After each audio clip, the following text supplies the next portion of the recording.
नमस्कार सर, बहुत बहुत स्वागत है आपका हमारे चैनल पे। आज हम आए हुए हैं doctor Deepak child and vaccine clinic में। यहाँ पे हम देख पा रहे हैं कि जो सुविधाएं बच्चों के इलाज के लिए चाहे वो नवजात बच्चे हों चाहे बड़े बच्चे हों, उन सारे बच्चों का इलाज यहाँ समुचित इलाज किया जाता है। हम सबसे पहले सर आपका परिचय जानेंगे और जानना चाहेंगे कि बच्चों में सबसे ज़्यादा इस गर्मी के मौसम में किस रोगों का सबसे ज़्यादा डर रहता है और उससे कैसे बचा जाए सर? नमस्कार, मैं डॉक्टर नवल प्रकाश दीपक। मेरा doctor Deepak child and vaccine clinic के नाम से क्लिनिक है, फुलवारी शरीफ खोजामली मज़ार के पास। मैंने अपनी MBBS और MD दोनों डिग्रियां PMCH से ली हैं। उसके बाद अभी 20 साल से लोगों की सेवा में लगा हुआ हूँ। हमारा मोटो है जेन्युइन काम और बिल्कुल जेन्युइन काम, विदाउट एनी एक्स्ट्रा इन्वेस्टिगेशन और without any extra drugs. Sir ये अभी गर्मी का मौसम और अभी जो बरसात का मौसम है, इसमें सबसे ज़्यादा जो बीमारियां आ रही हैं वो पेट रोग से संबंधित आ रही हैं। पेट दर्द, वोमिटिंग, लूज स्टूल, फीवर, किसी को लैट्रिन में ब्लड भी आ रहा है। तो ये सारे चीज़ के लिए दो चीज़ बहुत ज़रूरी है। एक तो अगर छोटे बच्चे हैं उसमें बॉटल से दूध नहीं दिया जाए। अगर बॉटल से दूध देते हैं तो बॉटल का ख्याल रखा जाए। क्या ख्याल रखना है? जितने बार दूध देना है उतने बार बॉटल निपल ढक्कन को खोलाना है।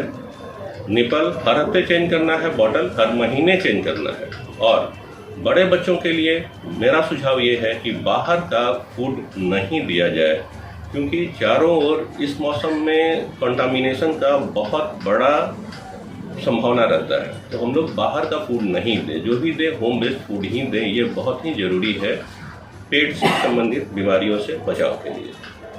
सर एक चीज़ जानना चाहेंगे कि नवजात बच्चे जो होते हैं, जिनमें शुरू से ही देखा जाता है कि वो मेंटली रूप से थोड़ा सा डिस्टर्ब रहते हैं या कमज़ोर रहते हैं, वैसे बच्चों को क्या कुछ करना चाहिएगा? मतलब कैसे उसको पहचाना जाए, कैसे उसका ट्रीटमेंट किया जाए सर? दो चीज़ें हैं। नवजात बच्चों में हम लोग बर्थ हिस्ट्री का बहुत ही इम्पोर्टेंस है। बर्थ हिस्ट्री मतलब बच्चा तुरंत जन्म के समय रोया है कि नहीं। रोने नहीं रोने का सिग्निफिकेंस क्या है? बच्चा अगर जन्म के तुरंत बाद रोया है तो इसका मतलब है कि उसको ऑक्सीजन मिला, तुरंत ऑक्सीजन मिला। ठीक है जी। ऑक्सीजन मिला तो फिर डेवलपमेंट हम लोग देखते हैं कि जनरली नॉर्मल होता है। जी। अगर बच्चा देर से रोता है, ऑक्सीजन उसको नहीं मिला जी। और नहीं मिला तो उससे संबंधित बाद में परेशानियां आती हैं जो आप बता रहे हैं। Mental retardation, physical retardation, motor retardation, ये सब चीज़ें मिलती हैं। तो ये चीज़ें बहुत ज़रूरी है। इसीलिए बहुत ज़रूरी है, गवर्नमेंट ऑफ इंडिया का अभी फोकस है कि जहाँ डिलीवरी है वो इंस्टीट्यूट में ही होना चाहिए, हॉस्पिटल में, इंस्टीट्यूट में ही होना चाहिए, जहाँ पे ट्रेंड हाथों में बच्चों का जन्म हो और पेडिट्रिशियन पहले से मौजूद रहें, ताकि कुछ भी परेशानी आती है तो उसको टैकल किया जा सके। मतलब तुरंत से तुरंत जो बच्चे के जन्म के तुरंत बाद जो है सो बच्चों वाले डॉक्टर, अगर मान लीजिए कि बच्चे नहीं रोए जन्म के समय पे, पेडिट्रिशियन रहता है, हम लोग रिससिटेशन करते हैं, बच्चे में ऑक्सीजन की कमी नहीं आने देते हैं ताकि ब्रेन डैमेज कम से कम हो, नहीं और बच्चे का फ्यूचर बचा रहे। सर एक आखिरी सवाल जानना चाहेंगे कि अभी जैसे कि आई फ्लू का एक बीमारी फैला हुआ है, उससे बचाव के लिए क्या कुछ कहना चाहिएगा? आई फ्लू बच्चों में, बड़ों में, सब में फैला हुआ है। और हम लोग अगर बैक में जाएंगे तो बरसात में हर एक साल आई फ्लू आता है, थोड़ा कम थोड़ा ज़्यादा। जी। इसमें क्या है? सबसे जरूरी है पर्सनल हाइजीन। पर्सनल हाइजीन मतलब हैंड हाइजीन।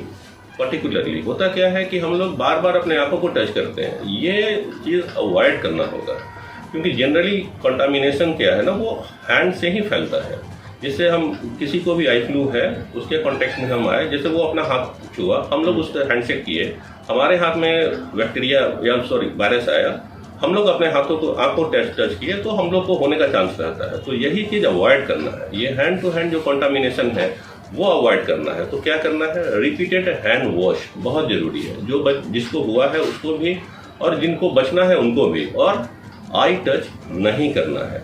अगर इन्फेक्शन होता है तो तुरंत डॉक्टर से मिलना है।